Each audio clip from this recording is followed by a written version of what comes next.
Now, I have the great pleasure of introducing Jaemar Ivey, who will be moderating today's panel discussion. Jaemar Ivey is a PhD student at the Factor in Wintosh Faculty of Social Work at the University of Toronto and represents the student population on the OASW board as the student director. He recently helmed the development and launch of a student advisory group to increase students' representation, voice, and perspectives at the association's board level. Jaemar's doctoral research seeks to include voices of ethnic and racial minorities, one of the population's most oppressed and negatively affected, yet continuously excluded from research. He is developing a comprehensive and robust framework for diversity management within organizations that transforms equity and inclusion within organizational environments and culture, moving beyond increased representation in diversity and employee training and education. Jaemar is actively engaged in community development and advocacy. He was previously a board member at Second Base Youth Shelter in Scarborough and Family Services Toronto. He holds a Bachelor of Science in Chemistry from the University of the West Indies, Mona, a Bachelor of Social Work from the University of Manitoba, and a Master of Social Work with specialization in Human Services Management and Leadership from the University of Toronto. Thank you so much, Jaemar, for joining us today, and thank you to the audience. I will now let Jaemar introduce our panelists. Thank you so much, Jenna. I'm so happy and excited to be here today. And I get the great pleasure of being a panelist of amazing folks, other students. So I'm going to go ahead first introduce Sogan. Sogan is a registered social worker. She's based in London, Ontario.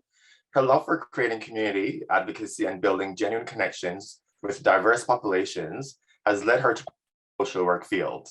She strives to foster warm, non-judgmental, and compassionate spaces for every client, coworker, and community member. As a racialized clinician, her practice is anti-oppressive, anti-racist, and trauma-informed to ensure a safe, validating, and inclusive environment for all. Sogan's curiosity and passion for improving mental wellness motivates her to approach every client with interest and openness, pursue social work research opportunities to expand and learn about therapeutic techniques, and seek like-minded communities of professionals. Outside of work, Sogan is passionate about extending her anti-oppressive practice through her involvement as a Big Brothers and Big Sisters board director, a co-ambassador of the London OASW Local Engagement Network, and the OASW Student Advisor Group that I love that she serves with me. Sogan hopes to continue working on all micro, meso, and macro levels to address mental health challenges in her community. Sogan's love of learning, community, and discovery can be seen through her growing and diverse TBR pile, film photography hobby, and supporting local cafes, restaurants, businesses, and events with her loved ones. I also have the great pleasure of introducing, as her name suggests, Marvelous. Marvelous is a PhD student at the Factor in Wintosh Faculty of Social Work at the University of Toronto in my cohort. She works at ViiV Healthcare Canada as the Community Relations Manager. With a professional and activist background in sexual and reproductive rights, Marvelous is passionate about seeking social justice in all forms, not just by improving the lives of individuals, but by changing systems of oppression through collective action. As an affirming HIV-positive Black woman, Marvelous has made it her mission to spread love and empowerment. She's a writer, motivational speaker, and advocate for marginalized communities. Marvelous sits on several national boards with a global reach, which she uses to uplift the narratives of those who face injustice. She believes that justice must be intersectional and inclusive in order to improve the quality of life for all. And finally, I have the great pleasure of introducing Ayman Mali. Ayman is a fourth-year Bachelor of Social Work student with a minor in psychology at X University. She hails from North Etobicoke and currently works as a neighborhood engagement coordinator in the Rexdale community. Ayman loves to paint and bake. Everyone, welcome. Thank you so much for being here today.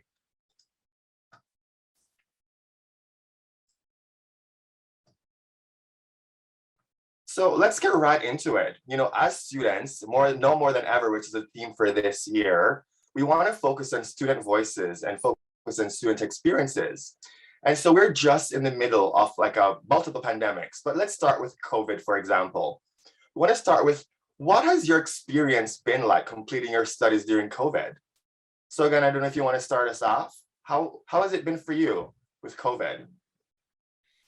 Thank you so much for that beautiful introduction. I feel so lucky to be sitting here with these amazing colleagues, and I'm just feel very honored to be here.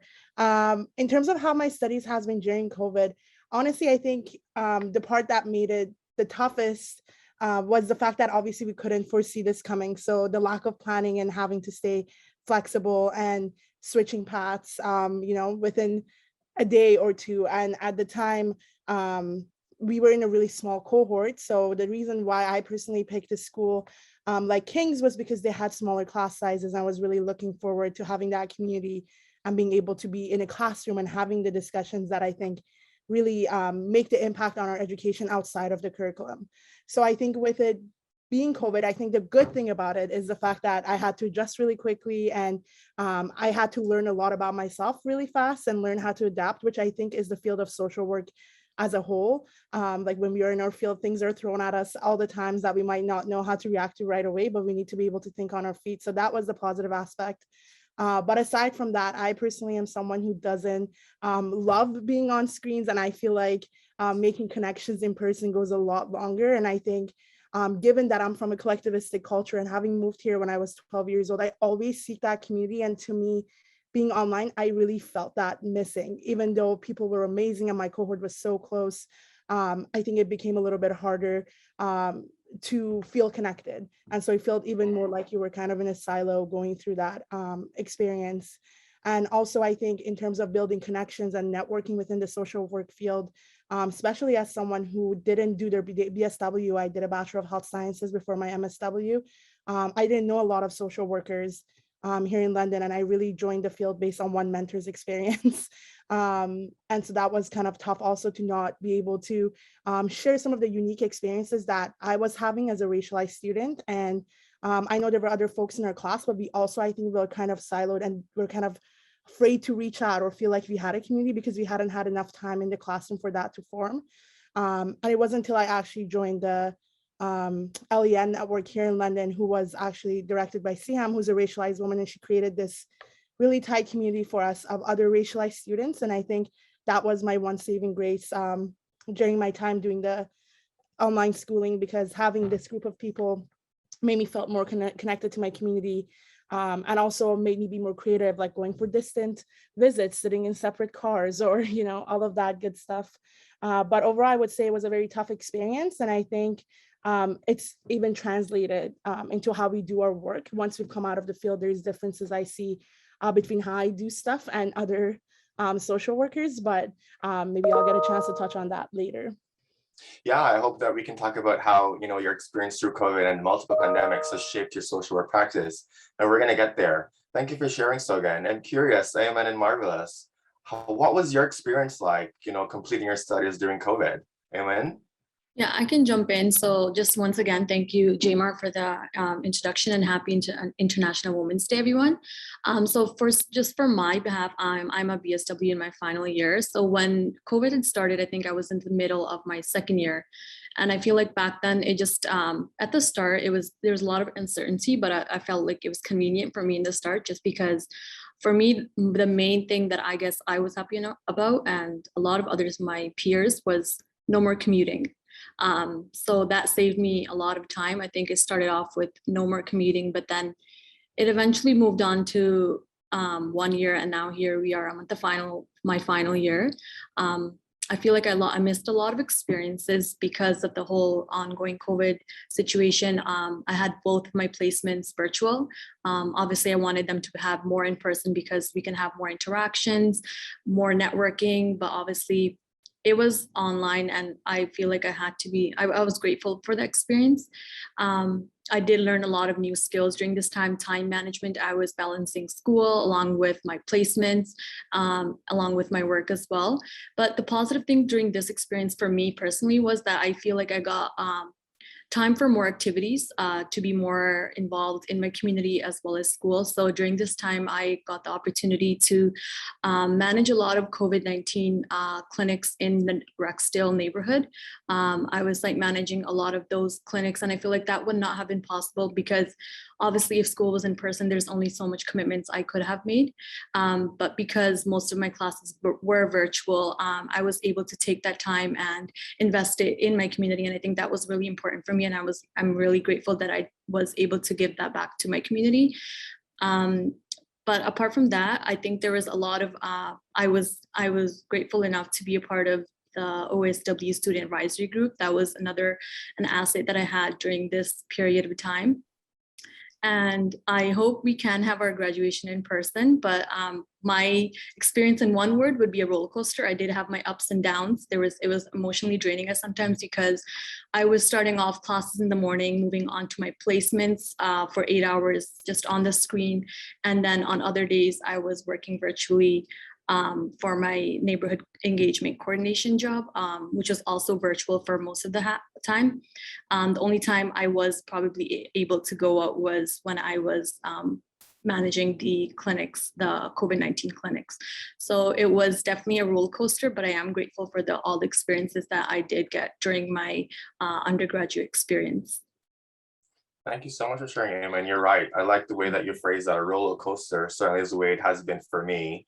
And I'm very curious to hear, how Marvelous describes her experience completing her studies during COVID, considering that we're in the same cohorts in the same year. And so I'm curious how differences or experience may have been during COVID. Marvelous, how has it been for you? I think for me, actually, when I look at it, COVID was a blessing in disguise, I'm sorry to say, because I'm working full time and my work is very busy. I work as a community relations manager, so I travel the whole of Canada. And when the opportunity came, actually, I was admitted in the program 2 years ago, and I couldn't fulfill my desire to do my PhD because of the inconvenience of having to work full time and also studying. When COVID came, I applied to be readmitted into the program. But at the same time, also, I underestimated the challenges that COVID would bring. Of course, I was happy that I can now do both, work full-time, go to school full-time, but it was so much. It was just too much.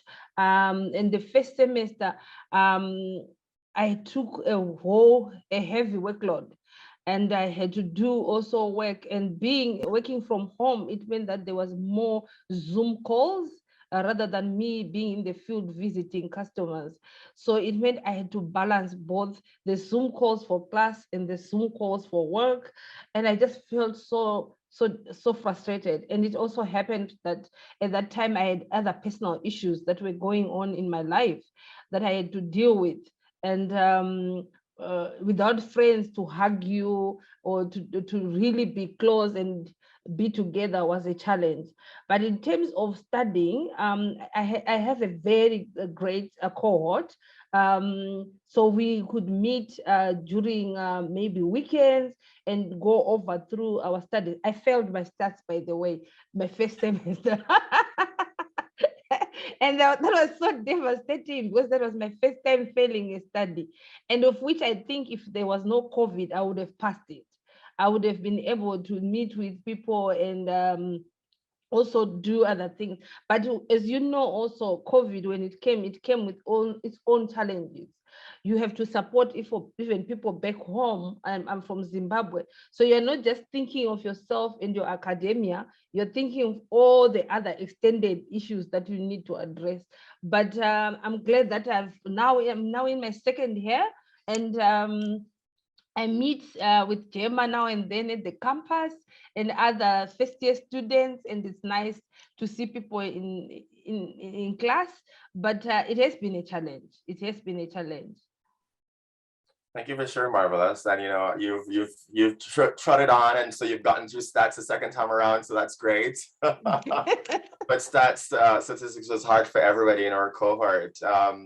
I'll share my experience during COVID-19. It has been quite challenging, and I'm gonna share openly that I had a really tough time to the point where I was so depressed actually that I lost all my coping strategies. I lost my ability to go to coffee shops. I lost my ability to go to the gym.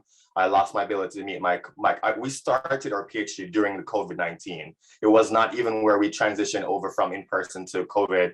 It was all online. So we never even had a full-on, let's get together to do courses, let's meet each other. So for the very first semester, there was no sort of connection. It was lacking. And that started to affect my ability to read, my ability to write. And it became to a point where I had assignments and I simply couldn't read. And one would think that, you're doing a PhD program or you're in graduate school. So, you're able to, I mean, Sogan says, social work is about bouncing back, but I had a hard time bouncing back. And so for me, I couldn't get my assignments done. I had to be asking for extensions. I had to be asking for more time before I could get stuff done. And I had so much shame too. I was so scared, so ashamed to ask for that, to reach out for support, to say I'm having a tough time. But I really had to. I really had to get so much extra support than unusual. So for me, completing my studies during COVID was a very challenging time. We're still in it. We seem to be coming closer to more of a normalized way, return to pre-COVID, but it's still not back. And I think it took me longer than usual to kind of realize that now living with COVID is a thing. And so I had to develop new coping strategies, new ways of being and doing and living with COVID. But for me, it was very challenging. And so with that, from all your experiences, I'm curious to hear, what are some of the biggest challenges that you experienced during your time in school? So for example, I know, Eamon, you mentioned having your placements and both of them were virtual, right? Or for example, with you, Sogan, you just graduated from your MSW and you were looking for jobs. What was that like? What are some of the biggest challenges or marvelous with you juggling work and school? I'm curious to hear some of the biggest challenges that you've had over the past 2 years. Sogan, I don't know if you want to start us off, what was it like for you? Absolutely.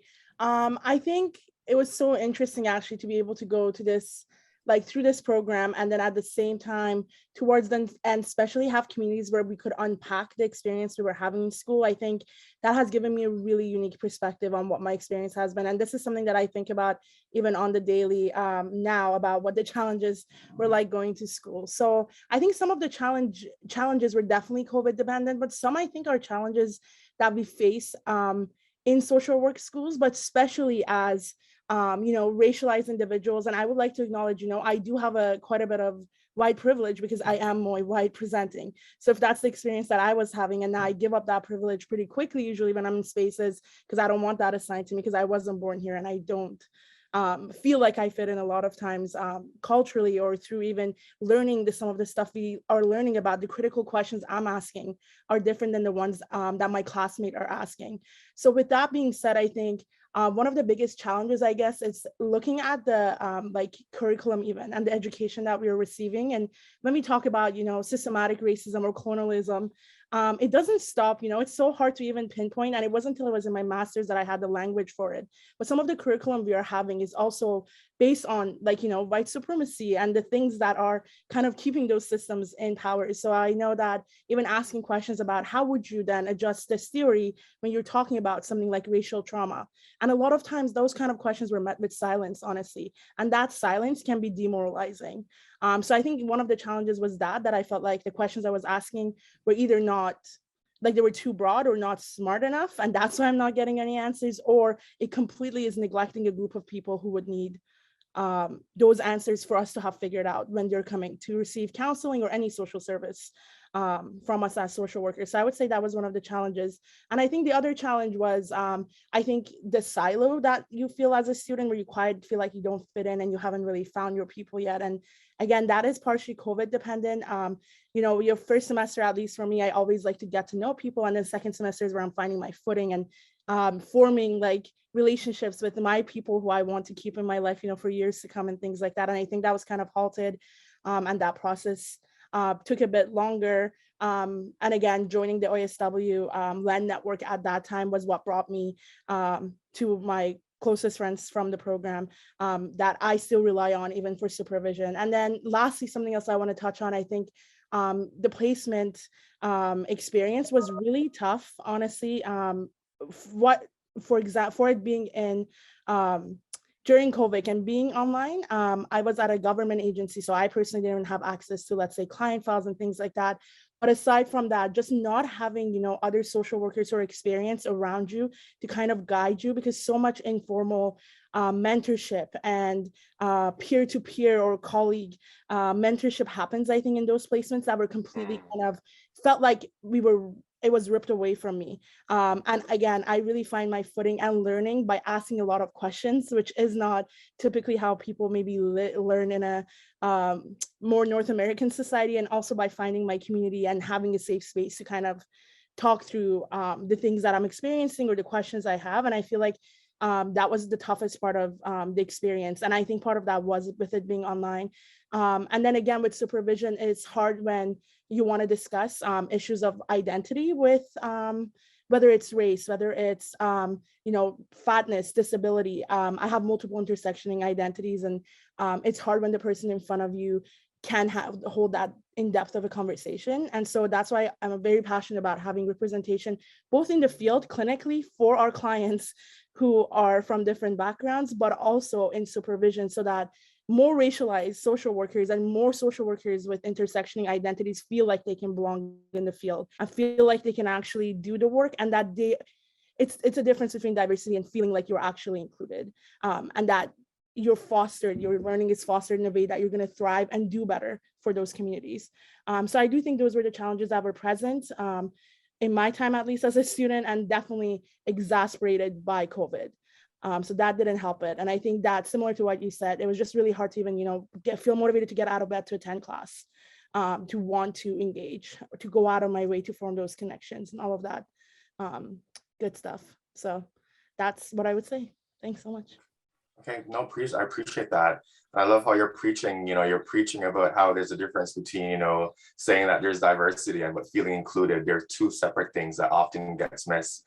But it's tough to hear that you had such a tough time, but you were able to overcome them. Like, that's amazing. Eamon, I'm curious to hear what are some of the biggest challenges that you experienced during your time in school? I think so for me, so as I mentioned, I was in my second year. We were deciding our placements for that time for our following third year. And I think for me throughout my time was landing a placement, more specifically a clinical placement. However, in both of my times, I was in a non-for-profit organization. So I think for me, for the main challenge I had was during my fourth year placement, I did have an interview first. It was for a non-for-profit organization. However, I wasn't able to get that placement because there were limited seats. So as we knew throughout the time in COVID, there was only so many organizations offering to step in and take students in for placements because of staff shortages, supervision issues, and everything of that sort. So that was just hearing that, I guess, almost like a denial that no, we can't take you in at this time, and then panicking that I'm going to be going into my fourth year. If I don't land a placement, obviously I would fall a year back. I think that was one of the main challenges. So after I didn't get my fourth year placement first, I did have to continue applying and just hope for the best, because at that time I know a lot of my peers too were struggling to land placements. Obviously because of what I mentioned earlier on. Thankfully, I was able to land a placement just before September. So just a couple of weeks before we actually had to start placement and do our hours over there. So I was at a non-for-profit organization in my third and fourth year. Something that I had to step up and just make sure that I was making it clarifying it with my organization that I was working with, just so that, because obviously both of the times I was working in a non-for-profit organization, to make sure that I was getting experience in different kind of skills. I didn't want it to be a repetitive process, because obviously the whole point of placement is to be in different settings and gain different skills. So I did have to step up and speak to the people in my placement to make sure that I was getting different opportunities. I think oftentimes as students, we're usually thrown at the back and kind of given that these are the tasks that you kind of will be doing throughout the placement. And most of the times these are admin work. And those are not kind of the skills that I wanted. So I wanted to be more engaged, more frontline with the clients. I was more specifically working with students in my my fourth year placement. So I did have to step and say that I wanted to not just be at the back and be doing admin work. I wanted to be placed forward, having that one-on-one contact with the students and getting to kind of engage with my clinical skills. So I was able to work with one of a student who was dealing with some trauma issues. So that I think that I was really proud of myself that I was able to make my boundaries clear, that since it is going to be almost the same setting as my third year placement, these are my goals and this is what I want to achieve, instead of just being placed back at the admin work. That was one of the biggest challenge, and I kind of overlaps to almost like the next thing of how we overcame it. So that was for one of the biggest challenges that I dealt with during my time in undergrad. Apart from that, I think balancing time, that was one of the biggest issues that I did. So there was often in third year, we're required to take a mandatory research course, and that was really intensive course, took a lot of energy just to complete the research course. So managing time, setting boundaries, and then also placing your mental health and being as a priority. I think at a time in my between third and fourth year, that's when I started to, I was getting a lot of stuff, and I had to really prioritize things and say that I need to start prioritizing my mental health as well. I was doing placement, I was doing work. I was trying to engage in extracurriculars as much as I can just to build on my experiences. And I think at that time I had to really take a step back and really realize that there's certain stuff that I could take on hand and certain stuff that I should be giving myself a break from, because as students, we want to get all the experience and all the skills, but then at the same time, I think it's really important to take a step back and realize how important the mental health is. We are social service providers as well, but then our mental health and our well-being matters equally. So I think that's one of the biggest thing that I learned during my time in undergrad. So well said, Amen. Sometimes I think we care so much about others and we're always giving that we forget to take care of ourselves. And so well said that we have to think about ourselves too and our mental health. I love that. Marvelous. I'm curious, what were some of your biggest challenges that you experienced in your time in school? So my biggest challenge is age is not on my side. When I'm in my class, I was the older. So my learning skills and how I understand things might be different to the new generation. So most of the time I had to rely on my teammates to show me how to use these other technological stuff. But they were helpful. If they were not, they didn't tell me. And at least if they didn't tell me, I'm okay with that. But for me, my other challenge was for one of the courses that I was really interested in learning more about how to conduct research, community-based research. I've done that, yes, under the wings of other researchers, but I wanted to experiment it myself, going to do it as a lead. But we couldn't do that. So we had to do everything of the ethics application and conducting the interviews online.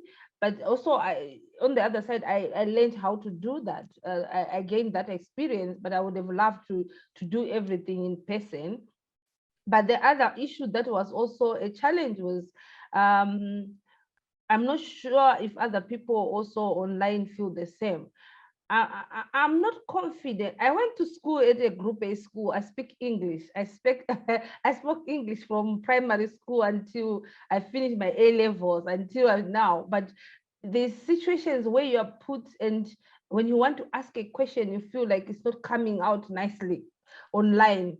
And sometimes when I might not have the patience to try and explain, because I think I'm taking too much time for other people in class. Or else the professor keeps asking me, I can't understand what you're saying. So that makes me lose my confidence. It's either I shut down or I don't ask questions. So, and also just the challenge that when I live with a disability, I've got chronic disease, I've got, and on top of my being HIV positive, when I started the program, I was diagnosed with with arthritis, which was so deadly. I couldn't walk for almost 4 months.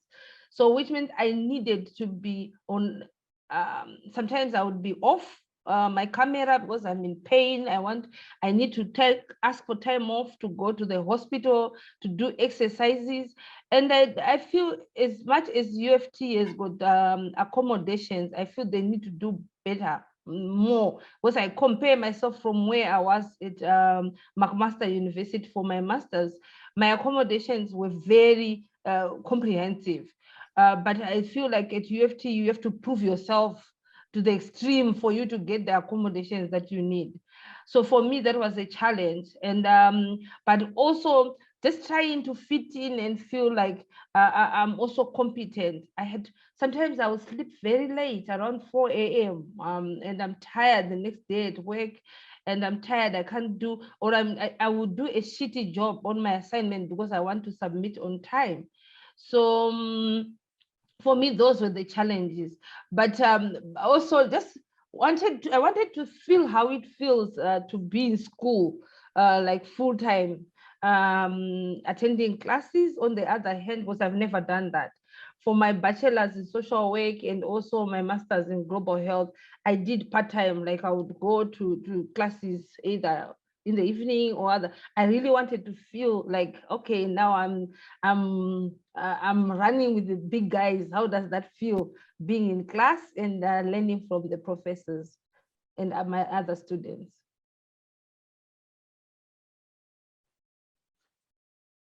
Marvelous, thank you so much for sharing. You raised some major issues there, starting with talking about what it is like to be an immigrant with an accent and how we show up and live in spaces where professors, they say they can't hear us, or, like keep asking us to repeat ourselves. And, that can be a real confidence breaker, as you highlighted, which is so problematic. You also, talked about the need for accommodations and being better at that. And, a major thing that comes up and continues to come up over and over is use of technology. We're using Zoom and Microsoft Teams, and people having to adapt to using that for learning. And professors, for example, who have never used those things. And so having the technology barrier really presents challenges for learning for a lot of people, including myself, based on my own learning style. That makes it very difficult to do online schooling. So thank you for sharing those very important and big things. I'm kind of curious, as you're talking about these experiences and graduating or looking for jobs during COVID and having to do that during school, how do you believe this has shaped your social work practice, your worldview, and your lens? How do you think COVID has or will shape who you are as a social worker?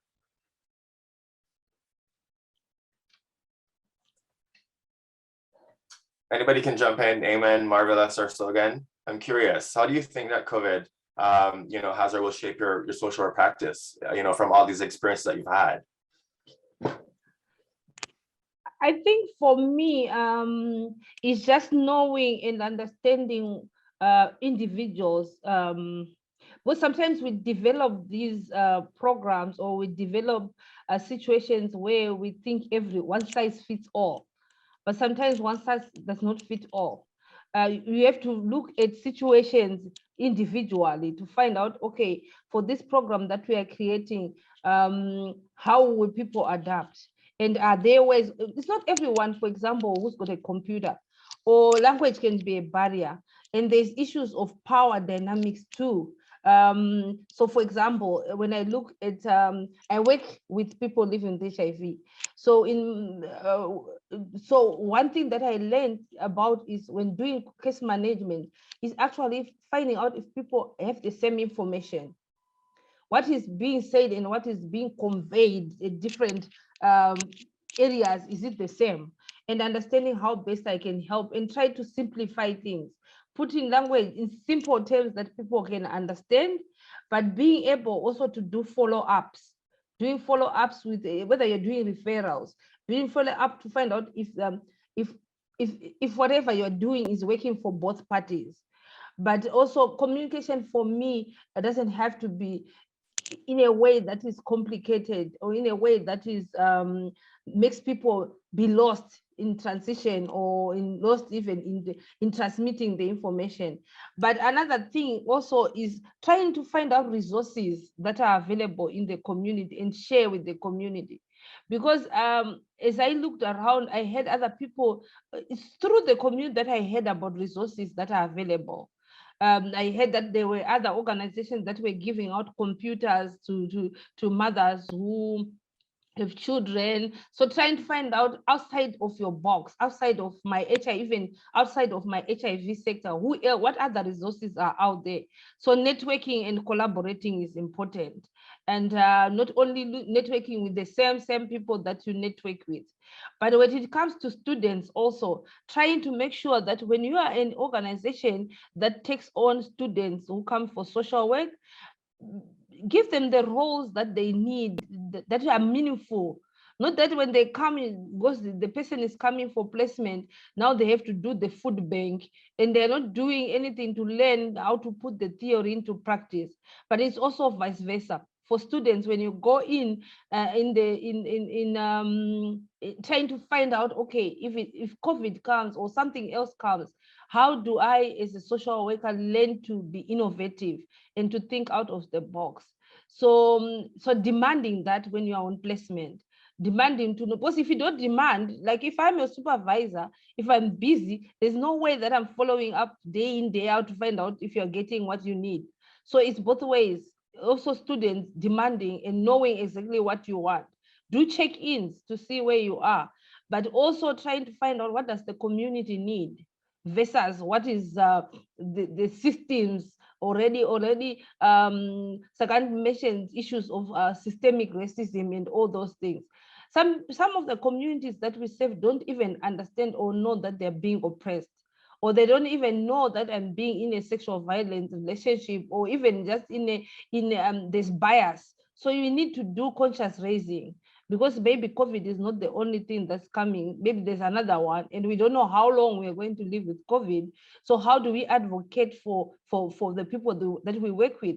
But how do we empower them to advocate for themselves too? Because we are not always in their lives.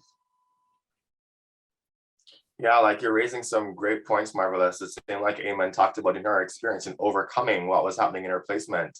I don't know if Eamon wanted to chime in there.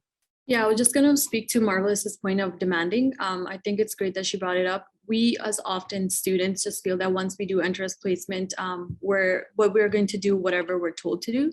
And I think it's really important that we are demanding what we want to do, what we're here to learn for. We've been given the opportunity as students to have a placement, to gain those experiences that we want. So I feel like there would be almost no point of a placement for you to be going there and doing work that you're not achieving your goals in. And so the way that I had overcame that, I had a meeting with my placement coordinator at the organization. I laid out the goals that I wanted to, because in my previous third-year placement, I was doing a lot of admin work, maybe told to make these are the certain calls you're going to be making daily, or these are certain emails that you're going to be sending out daily. So those were not the goals. And obviously in third year, I didn't speak up, and I would obviously do regret that. But that's when I realized in fourth year, that we as students should be demanding what we're here to learn. And I did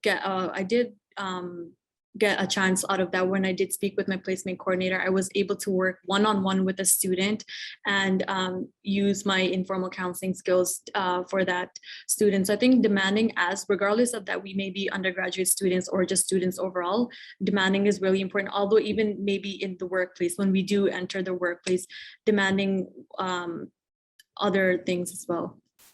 So I think it's really important that Marvelous did bring back that point. Well, thank you for sharing that. So again, did you want to add?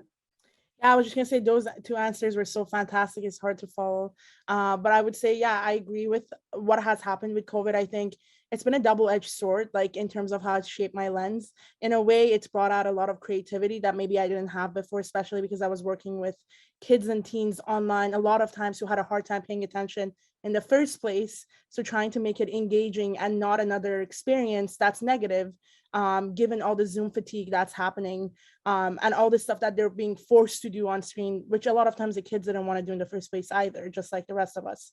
They had no choice in it. So I think making me be more creative. And also I would have never, I think, in my practice considered doing online counseling, to be honest, just knowing who I am, how I interact, how I learn, how my mirror neurons function in terms of building empathy and relationships.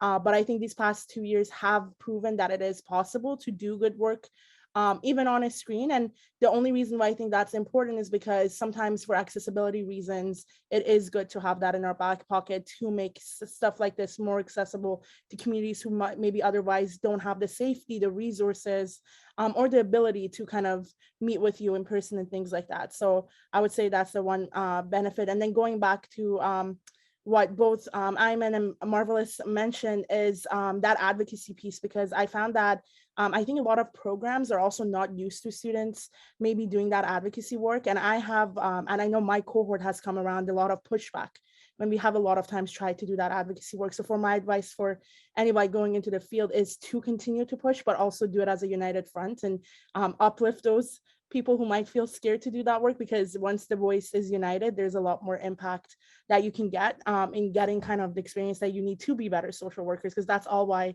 we would advocate or push for stuff, is not just to get our way, is to become better social workers. And yeah, that's all I have to add for that question. Oh, thank you, Sorgan. And as you're on that topic, we can shift our gears a little bit, like talking about the transition, particularly for you, Sogan, and Eamon, now they're coming up for the transition into the field. So social work can be very theory-based. It's very theoretical, understanding, the core values of social work, and, but making the transition to making it from all that theory into practice. I'm curious to hear what are some of the biggest challenges that you've had, Sogan, as you've encountered as you made the shift.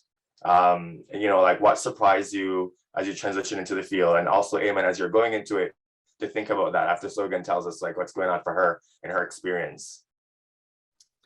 Again, Jaemar, I think I'm gonna echo what we've already talked about in terms of it being challenging. It was challenging to transition into a work when you felt like you didn't even have a monumental ending to something that you've kind of, well, for me, felt like I was like dragging myself by my nails through my MSW to get to that finish line, having it be online, and so much also stuff happening in our society on the side that was like emotionally exhausting.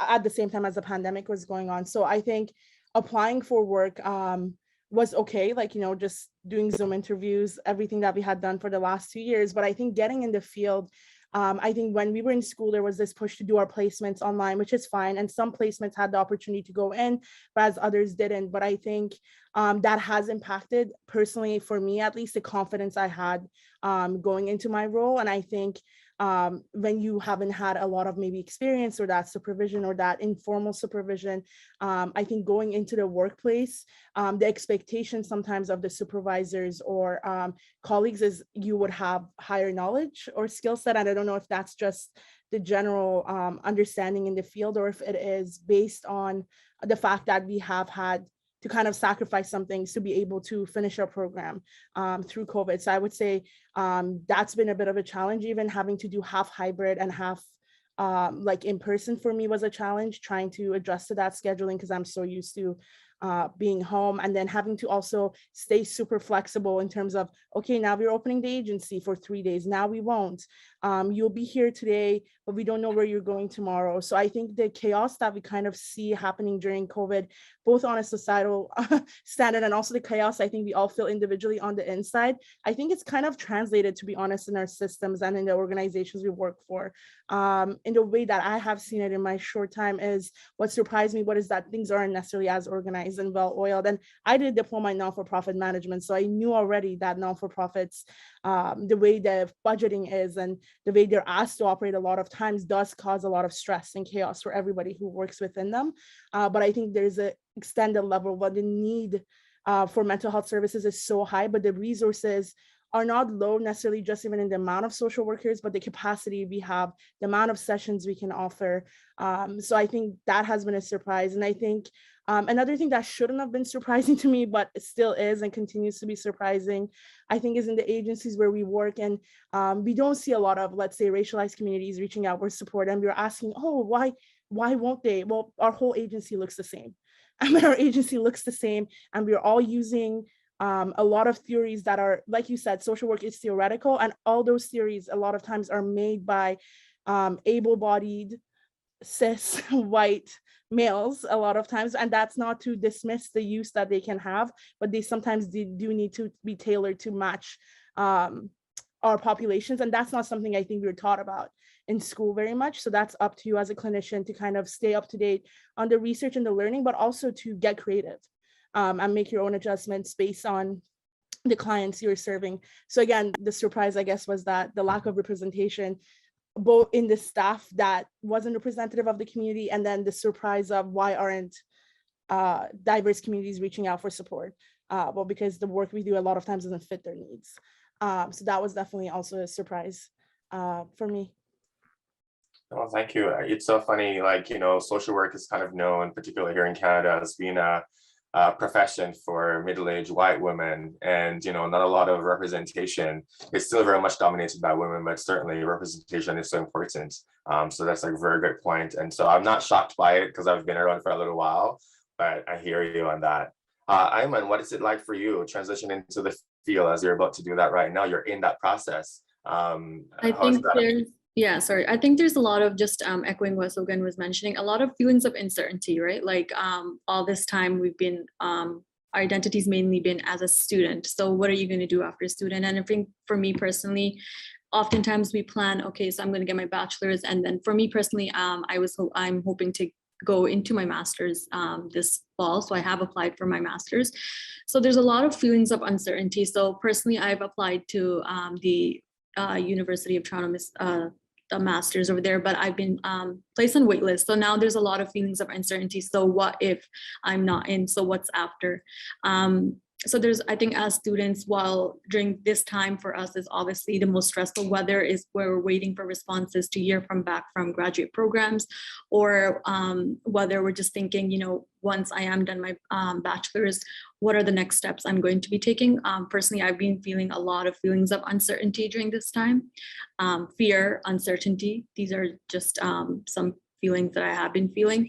But obviously, I think that moving on into the life after graduation, obviously, if I am not into my master's, I would be planning to maybe taking that year off and either focusing on myself or even just looking for greater opportunities to strengthen my almost, I would say, profile, and then maybe hoping to apply for my graduate program once again. But I do have my fingers crossed, so I wouldn't say that as of now, but a lot of feelings of uncertainty, definitely. I'm kind of curious, Ayman. So, like, did you only apply to U of T, or did you apply for other schools as well? I applied to U of T and Laurier. And Laurier, okay. Yeah. And so I'm curious, like you mentioned, open to taking a year off. Like, are you thinking about working in the field as a BSW, or when you say taking a year off, as in just like maybe just like traveling and spending time alone? I wish I would say travel, but I'm already working as a neighborhood engagement coordinator, so I would obviously be continuing that. Obviously, my main goal was to go into my my master's, but if that obviously doesn't work out, then I would be continuing my position of that. Okay, understood, got it. Marvelous. I'm curious to hear from you. Like, I know that you're not a new grad, but you are a working student, and so what has surprised you when you started to work in the field, when you mentioned coming from Zimbabwe, and when you started to work in the social work field here after your BSW, what was it like for you? You're on mute. So I think I'll share my personal experience. Like, so when I started my position, I was not a social worker. I was an accountant. So I was working as a coordinator. Then, because I was working at a community health center, but I had done social work. I was a trained a family counselor back home in Zimbabwe too. I had a certificate. So I had to go back and do social work as a diploma at Hamba, and then went to do my BSW in the advanced standing. But all that I did already when I was working as a social worker, but my position was not a social worker. So what I found was a challenge was when once I got my certification in that, is trying to see, so which policies am I taking? Am I taking what I was doing already, working the way, or now that I'm a trained social worker, do I change my practice? But also looking at what is the mandate of the organization that I'm working with. and and wearing, and lucky enough, Notisha was for some might know Notisha was my executive director. She's also a social worker, so it was easy for me to go to her and ask, in this scenario, how do I practice? And what also made it difficult was I was working already with people living with HIV, so which means I was wearing a PA hat. So the issues of conflict of interest, the issues of boundaries, the issues of how do you provide services to people that you already know were high. And I see that's one thing that organizations are not tackling.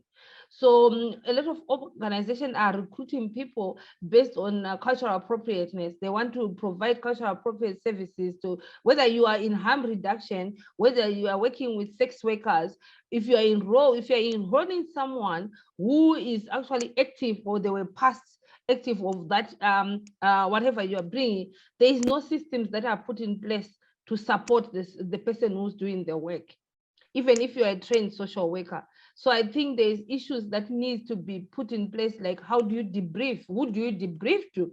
Maybe you don't even want to debrief with people in the organization. Maybe they're the ones that are even causing you too much stress. And if you're working in a multidisciplinary organization also. Marvelous, we're having. Hello? So for me, I think it's just, you can't hear me? So for me, I think the last word that I can say is just making sure that if you are working in an interdisciplinary team, how do you fit in with the other team members? Some are doctors, some are nurses, some are accounting. So trying to find your way and your footing while you maintain your ethics as a social worker, but also for organization to actually put systems in place to support social workers within organization. So you need to just see, once you get into a position, how is everyone else rolling, and how are there any other social workers in the organization? How have they been doing their work without compromising your values?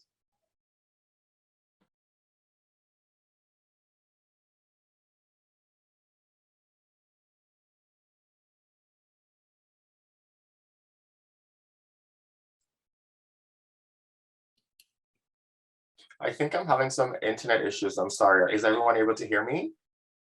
Okay, I apologize. I know you touched on something really important, Marvelous, is getting experiences. So for me personally, I came here from Jamaica and I was an immigrant. I had no experience at all. And you touched on how the fact that you were not a social worker and you started off working as a peer. Can you share a little bit more for people who, for example, might be interested in gaining more experience? Like, how can they do that? Particularly for you, Eamon, as well. In your BSW, you already have a job before you even graduated. What are some strategies that you would have to support that for, individuals to gain experience in the field? So the organization that I am working currently for, I started here volunteering. I was volunteering here in my high school, during my high school time. So I think it's really connecting back. So I was a transfer student actually before I came to X University. I was doing life sciences. But before that, during high school, I was volunteering at this non-for-profit organization along with some others throughout my time. So I think connecting, it's really starting a little, not earlier, I guess, but I started, the way I gained it was I started off here with multiple, volunteer positions. It's more of a community hub, and within the hub, there's also different organizations, and I volunteered at the multiple levels. I worked with the senior groups, with the youth groups, racialized youth. So I think it's really, and then making those connections, networking is really important. Seeking those opportunities while you're volunteering, I guess always too, just stepping up and taking initiative. I think that was really important at the different positions. So that's how personally, and then I did have an opportunity where I was able to work as the neighborhood engagement, the coordinator over here.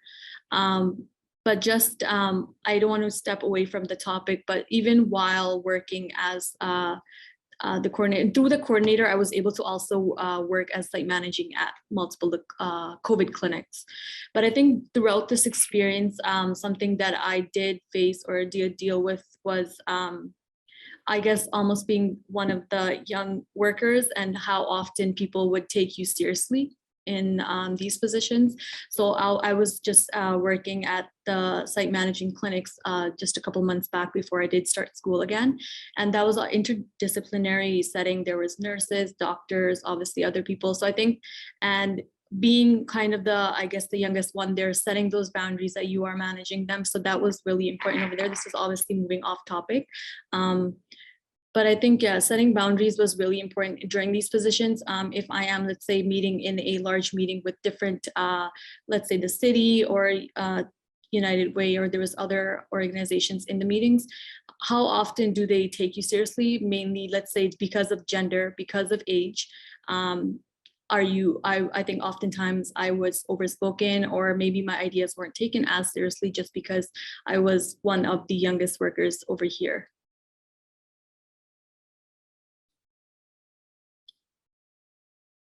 I think, Jaemar, you're muted. Thank you. Sorry. I was saying that you're bringing up some major points, and maybe we should take the conversation there, not off topic at all. Maybe we should take the conversation there talking about systemic issues, systemic racism, depression, and maybe we should go there, talk about those things of how, you know, as a new social worker, transition into the field, so relevant. So not only that, as a young person going into the field, but let's talk about the fact that over the past 2 years, we've been facing multiple pandemics. We've talked about anti-Black racism with the murder of George Floyd. We've had COVID, for example. We've had recently with the graves of Indigenous folks, like kids that they're finding in grave sites. So let's go there. Like, I'm curious to hear, and all of you on this, like, are all racialized. How has this impacted you and shaped your experience as a racialized student and as a social worker?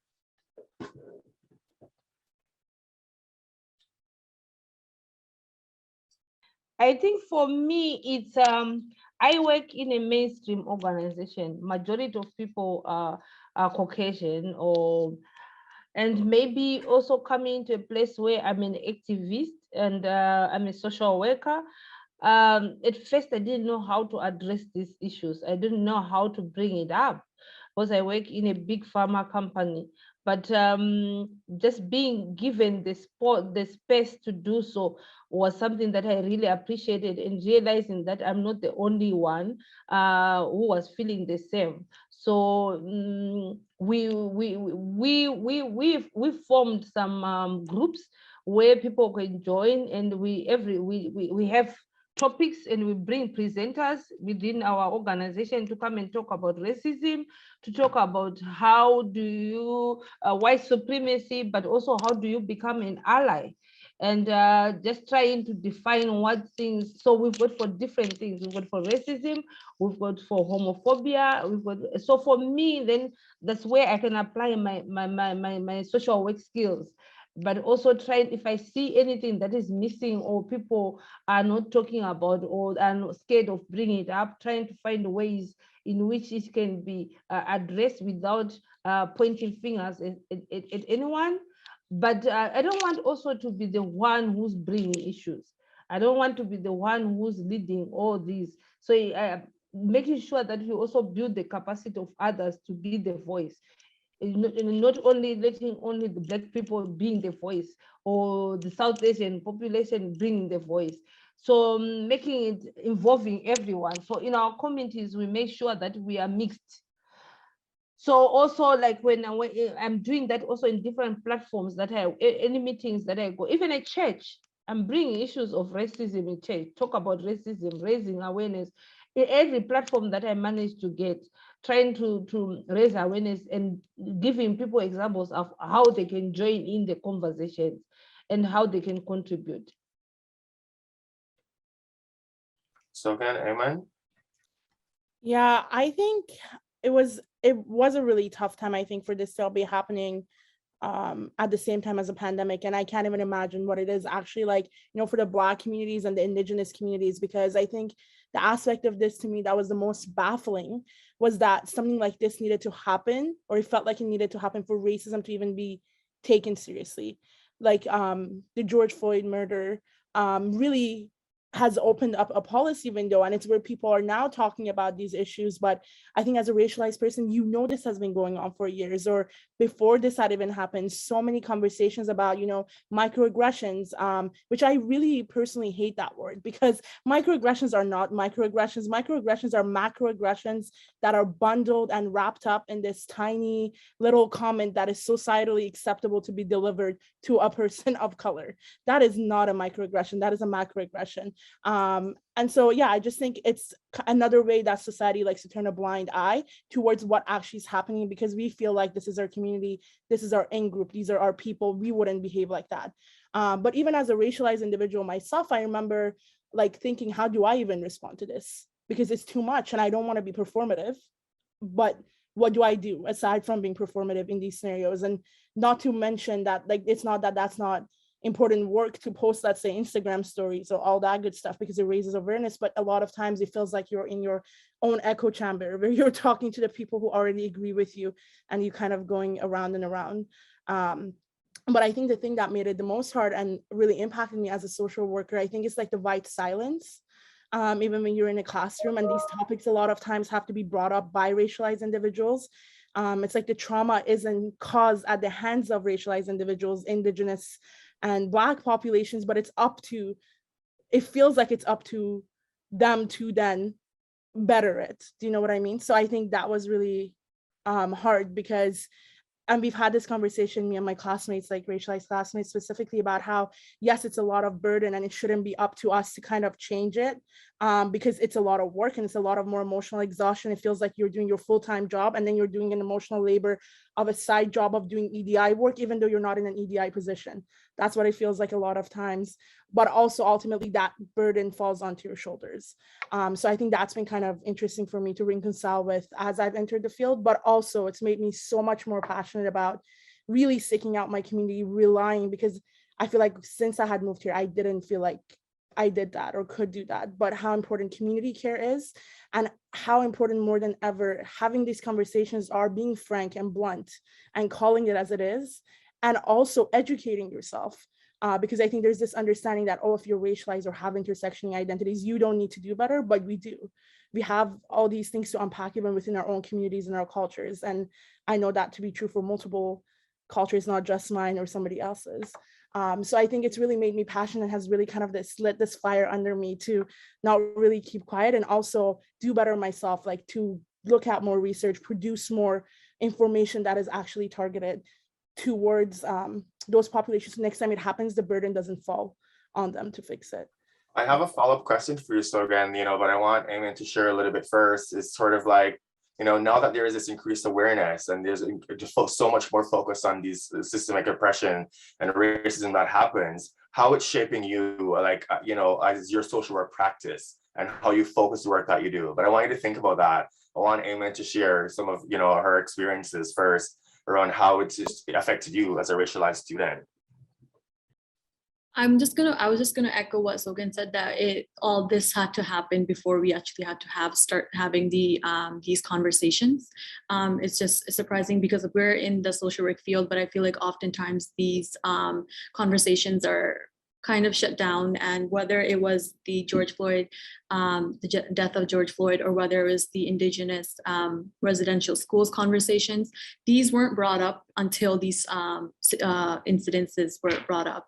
So it really took finding the missing residential schools for us to actually start having, let's say, Indigenous awareness trainings. Like, I know my placement or my workplace didn't have these trainings earlier on, but after that is when we started having Indigenous awareness trainings. And for me personally, it was really surprising to realize that these trainings were happening before these incidences were brought up.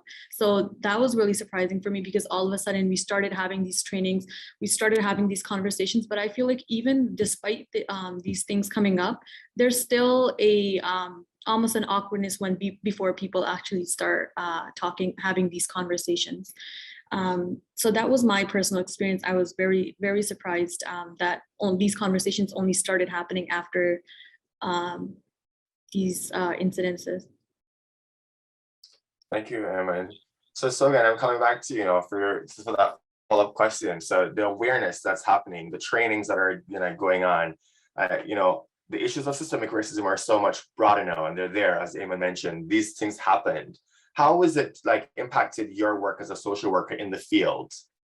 I think for me, something that actually Marvelous said earlier really stood out to me. And it's exactly what I also think. A lot of times, the power comes from a lot of these groups don't know that the experiences they're having are not normal experiences. They're not just something being wrong with them on an individual basis. This is not a personality flaw. It's not a mental disorder. It's racism.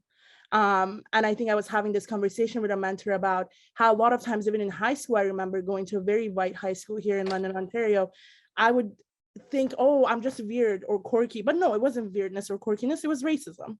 So I think giving the language to clients and letting them bring up this topic, but really validating those experiences and asking questions that helps them come to a place to want to kind of touch on those things if they're ready for it, and kind of validating that experience in a room. For me, I think I had always undermined the importance of that, or how much there is in standing within community, because we have all been so siloed. I think a lot of people have had similar experiences, especially within racialized communities, but they feel like they're alone and that it's a personal fault.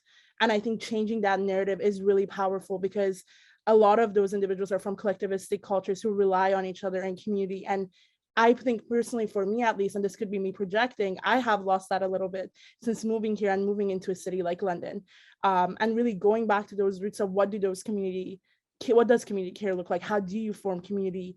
What is it based off of? I think that has been really important. Also, I think calling things out when you see it in your agencies. When we were having Orange Shirt Day, it can't just be, oh, wear your orange shirt tomorrow, and have conversations with your colleague. What does that even mean?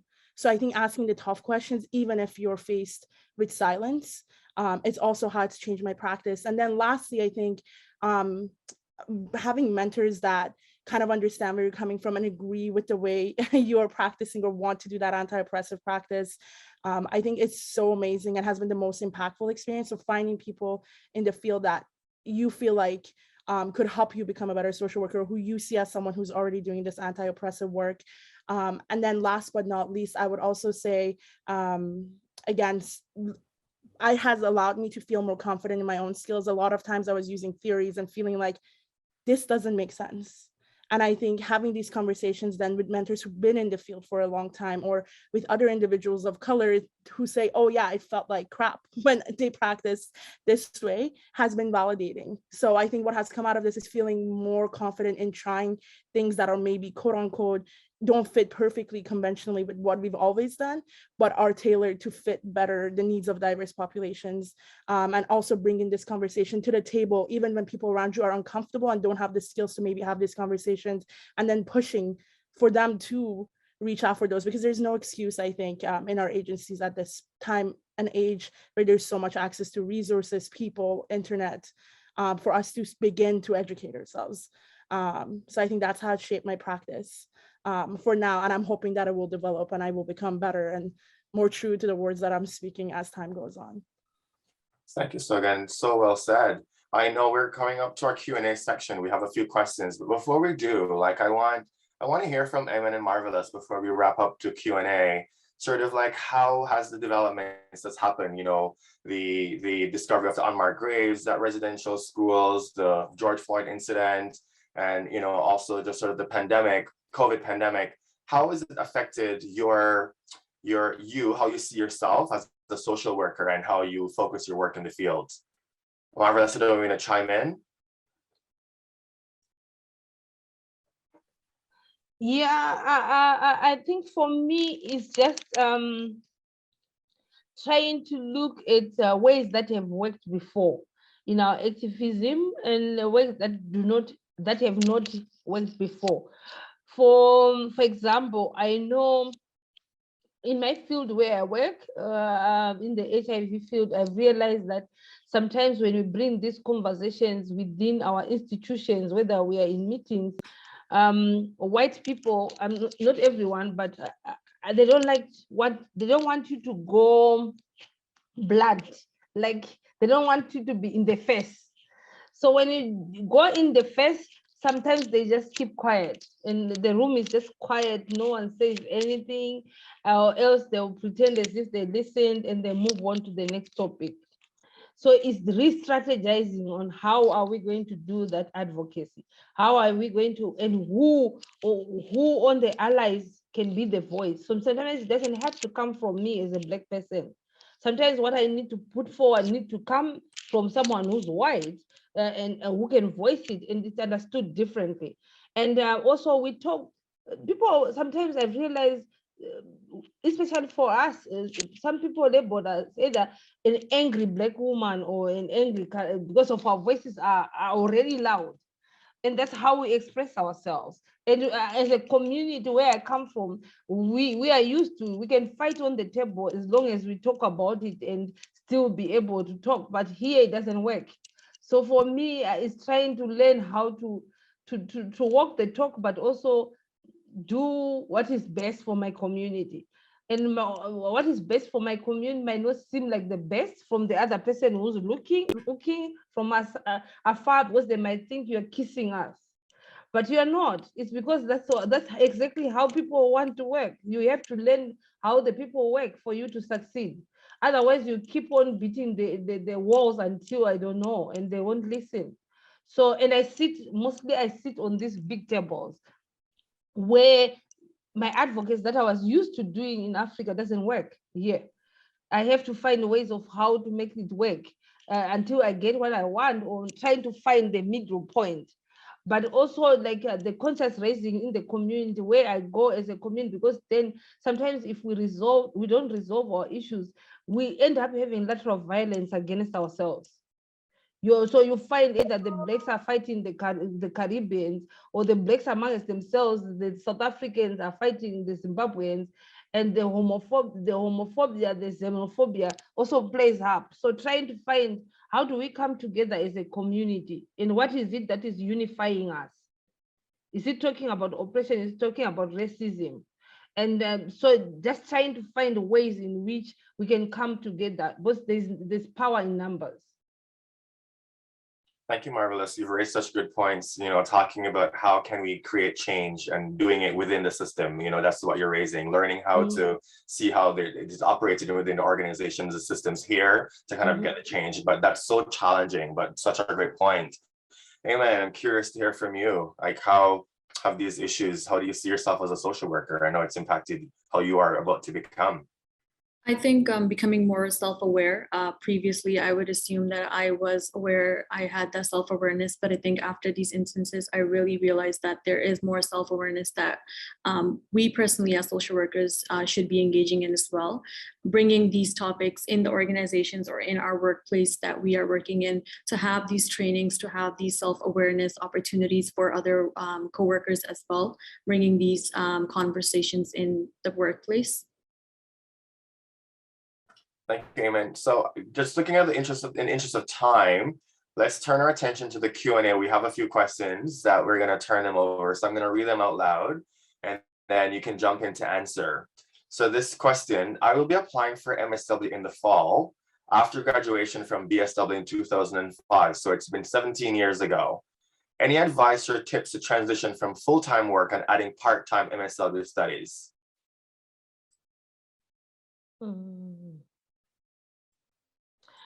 Who wants to take this question? I think I can answer for myself. I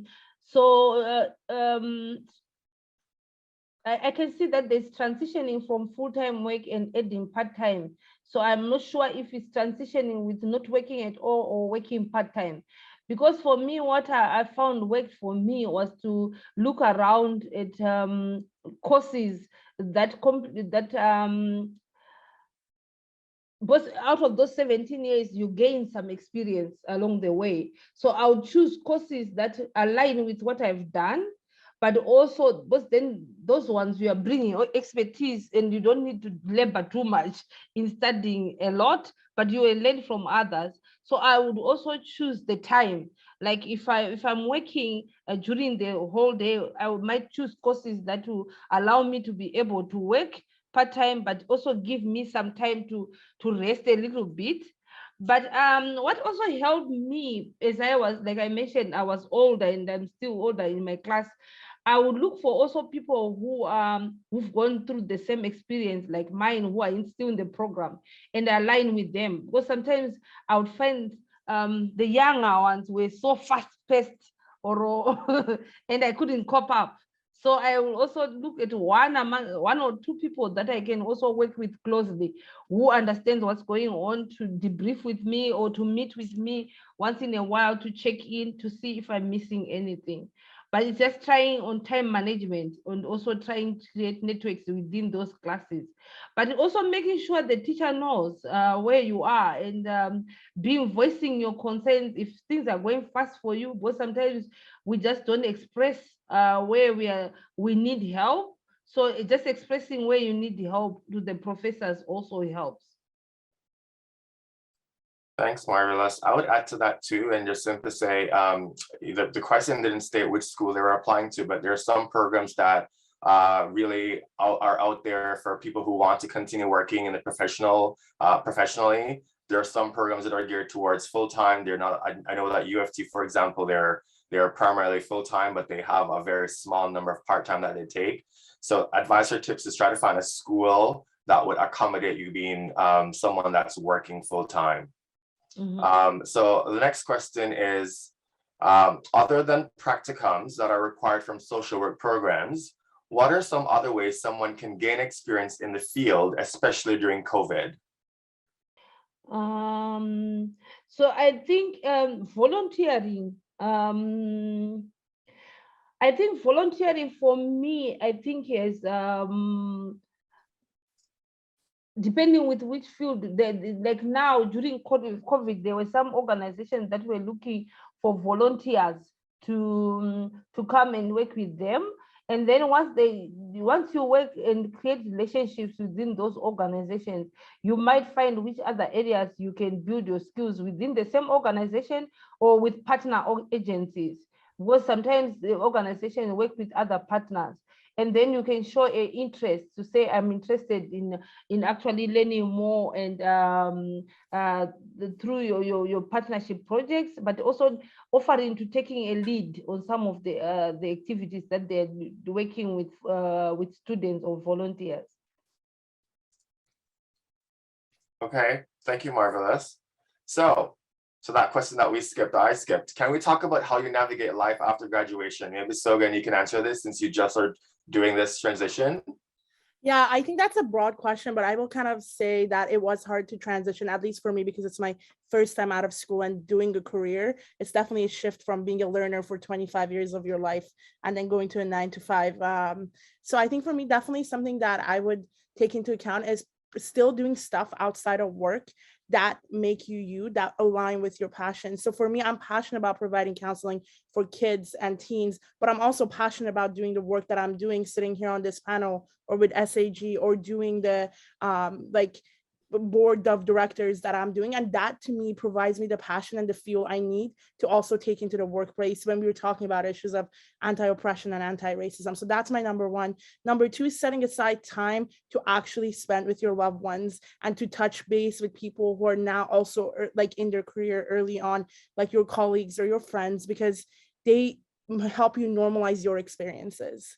And then number three, I would say, also what Jaemar said, like not being afraid to reach out for help when you need it yourself, and really taking on that role, because it's only by modeling that behavior a lot of times ourselves that we can be really great for our clients. And this kind of work is really tough, and the times we are living in are really tough. And a lot of times it feels like we're pouring from an empty cup when we're also going through this collective trauma of COVID at the same time as our clients, or if you're in a social service agency. And then last but not least, I would say structure. So just providing yourself some sort of structure that you can fall back on when things are hard. And again, reaching out to your support and your people for debriefing to prevent burnout. Thank you, Sogan. We're going to take maybe 2 more questions before wrap up. So we're going to jump to a question. We have quite a few. I'm sorry we won't get to all of them. So this question here, thank you so much for an engaging discussion today. I'm currently an MSW student at Renison College, University of Waterloo, and I'm doing my field placement at a mental health clinic, primarily virtual. Our clinic operates primarily virtual as well. How did you work to make the most of your time and connect with colleagues in moments where things were a bit quieter? Who wants to take that question? And I think it was Eamon earlier that talked about doing virtual and the need for networking, as Sogan mentioned, but it's hard to network during COVID. So what are some thoughts that you might have? I think having the informal conversations are important in workplace or placement as well, just to make that deeper connection with your colleagues. That's what I personally found helpful, was having talking apart from work.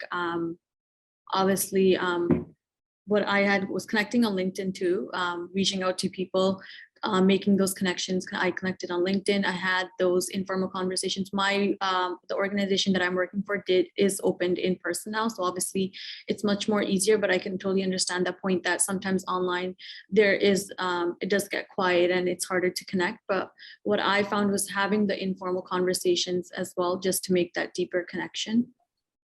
Yeah, and I was just gonna add quickly, in my second placement, when we were online, we just asked our supervisor to kind of make a warm introduction to other social workers or therapists in the agency who are willing and have time to kind of provide some of that peer-to-peer consultation. A lot of times after those meetings, they would give us their email or their phone numbers. But I think having that warm introduction by someone who knows them helps you not have to send 75 emails out and feel like maybe you're bothering people. So if you have the opportunity to do that, and then really taking people up on that opportunity and asking if you can co-lead with a session or you can join a group, really what all of us were kind of talking about earlier, you're really advocating for your own experiences every chance you get, even if you feel like you're being a bit annoying.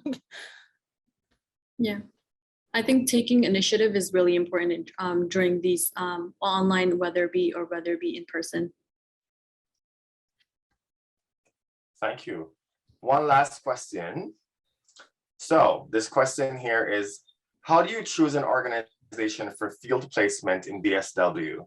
Do you choose an organization in a field that you are sure about choosing, or do you choose a field that you think that you will not be interested in just to make sure? I can talk about my matching experience when I was in my third or fourth year. So the way that X University does work is that we often put our interest, the kind of things, whether it's social justice, advocacy, or more, obviously it's harder for undergraduate students to gain the clinical skills.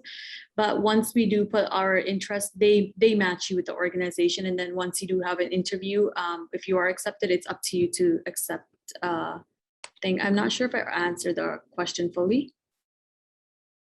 No, I think you did great. Thank you, Aman.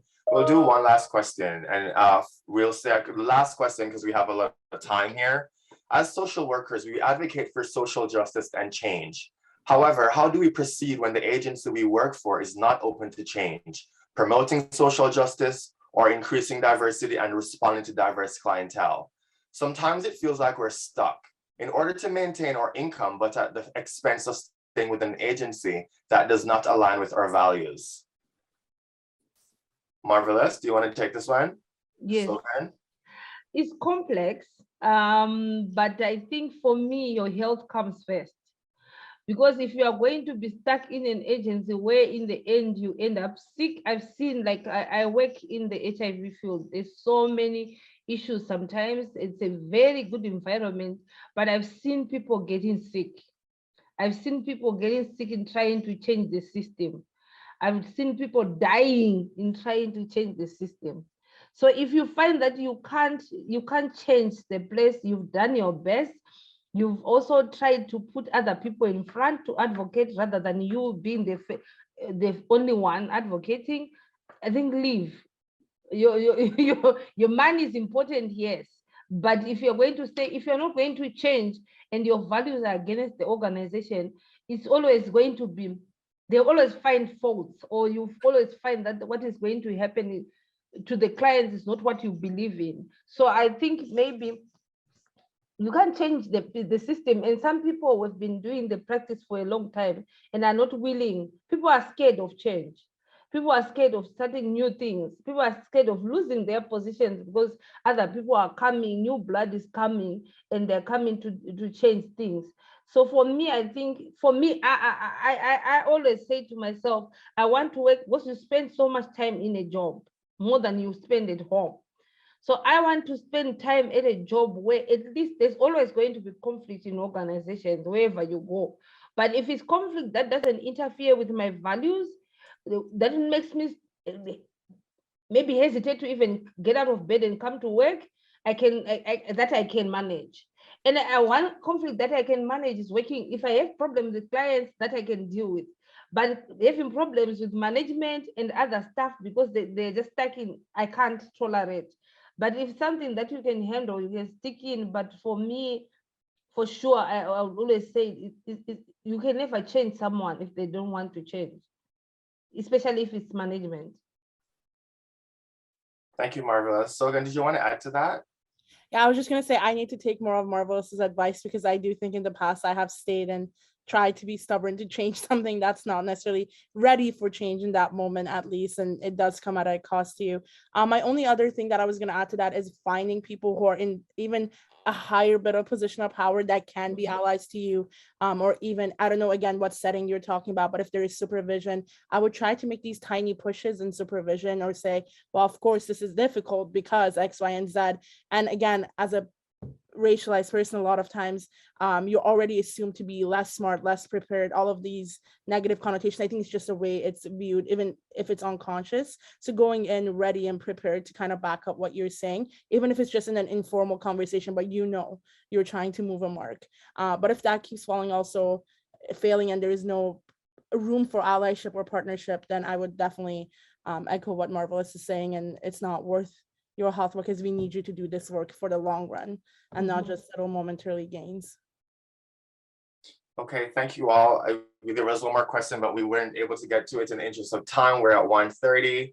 I want to thank you so much all for joining me today to have such an important discussion, and more than ever, like spotlighting student experiences and student voices. Thank you so much for your time. We're going to turn it over to Jenna that can take us out. Thanks, Jaemar. Yeah, just really big thank you also to Jaemar for leading such a great conversation with everyone here. And again, amazing conversation that happened today. And thank you all of you for being here and sharing your stories and experiences. I, speaking for myself, truly appreciate your presence and your knowledge. Just also wanted to remind everyone that we're still in the midst of Social Work Week, so we do have upcoming seminars. We would love for you to join us if you're able and to celebrate Social Work Week with us. Happy Social Work Week and take care, everybody. Thank you.